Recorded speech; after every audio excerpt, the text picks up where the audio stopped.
This is how you can sign out of Gmail on your MacBook. So you can see I'm currently on the desktop. So I'm going to go to the apps like this and go to the Mail app right away. So as you can see, I have the email app right in here.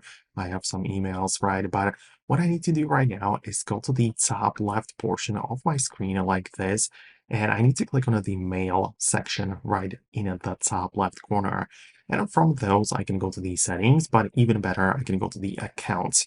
When I click on accounts, a new window is going to appear. And as you can see, I might have different accounts added to my Mac, right? So as you can see, I have the iCloud account, which is the main one I use on my device, but I also have Google.